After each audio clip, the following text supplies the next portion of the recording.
Assalamualaikum warahmatullahi wabarakatuh.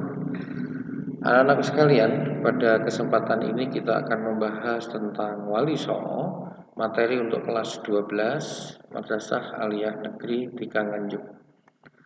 Yang akan kita bahas dalam materi ini, yang pertama adalah sejarah dan asal-usul Wali Songo. Wali berarti orang yang dekat dengan Allah. Bisa juga kita artikan pemimpin, bisa juga kita artikan kekasih. Mereka adalah utusan yang berasal dari Raja Malaka yang saat itu sedang mencapai masa keemasannya, dipimpin oleh Sultan Mansur Shah. Keinginan Sultan Mansur Shah, Islam bukan hanya berkembang di Pulau Sumatera, tetapi juga bisa berkembang di Pulau Jawa. Dakwah yang dilakukan oleh Wali Songo berlangsung sekitar abad ke-15 sampai abad ke-16 Masehi. Dalam melakukan dakwahnya, Wali Songo berdakwah secara damai, tidak melalui pendekatan politik, apalagi pendekatan peperangan, tetapi mereka menggunakan taktik pendekatan kultural dan budaya yang ada pada saat itu, sehingga keberadaan mereka sangat diterima baik oleh rakyat maupun para penguasa di Pulau Jawa. Bukti ini, gelar yang disematkan kepada mereka adalah sunan, yang berasal dari kata kasuhunan, yang berarti sesuatu yang ada di atas kepala. Itu sebagai simbol bahwa mereka posisinya sangat dihormati di tengah-tengah masyarakat. Berikutnya, cara dakwah dan anggota Wali Songo.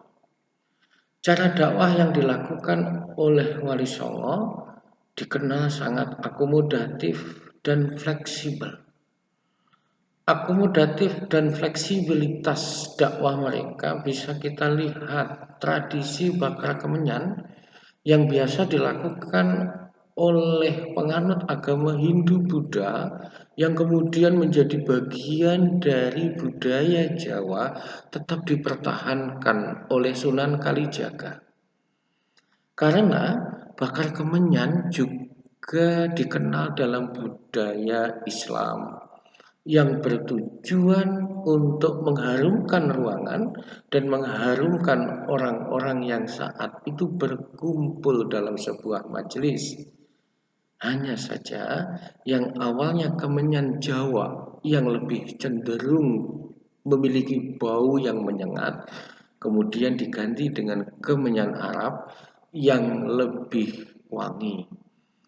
Kita juga bisa menjumpai akomodatif dan fleksibilitas mereka yang dilakukan oleh Sunan Kudus saat itu, tidak melakukan penyembelihan terhadap sapi. Karena sapi adalah hewan yang dihormati dan dimuliakan oleh orang-orang yang menganut agama Hindu. Sehingga setiap Idul Adha yang disembelih oleh Sunan Kudus dan orang-orang saat itu bukan sapi, tetapi diganti dengan kerbau. Bentuk atap Masjid Susun Tiga ini bisa kita lihat di Masjid Demak, di masjid-masjid masa lalu yang belum mengalami perubahan bentuk.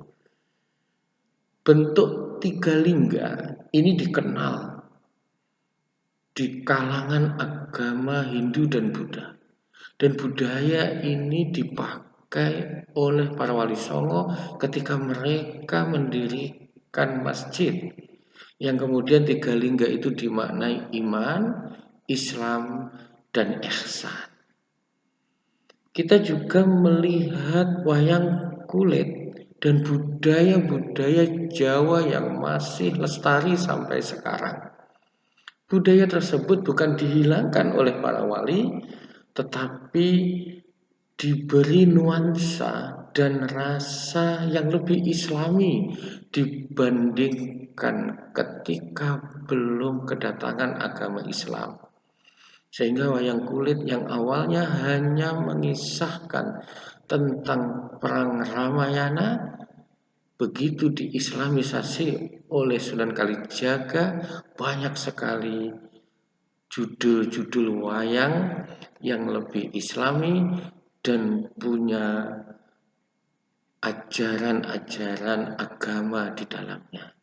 Sedangkan anggota Wali Songo masih sangat diperselisihkan, tetapi yang terkenal sampai saat ini yang kita kenal yang pertama adalah Maulana Malik Ibrahim yang berada di Gresik, kemudian Raden Rahmat atau yang lebih kita kenal dengan Sunan Ampel, kemudian Maktum Ibrahim, Sunan Bonang yang berada di Tuban, Jawa Timur, kemudian Raden Mas Syahid atau Sunan Kalijaga yang ada di Kadilangu, Jawa Tengah, kemudian Raden Paku atau Sunan Giri, yang keenam Raden Qasim atau Sunan Derajat, yang ketujuh Ja'far Shadiq atau Sunan Kudus, yang kedelapan Raden Umar Said atau Sunan Muria, dan yang kesembilan Syarif Hidayatullah atau Sunan Gunung Jati.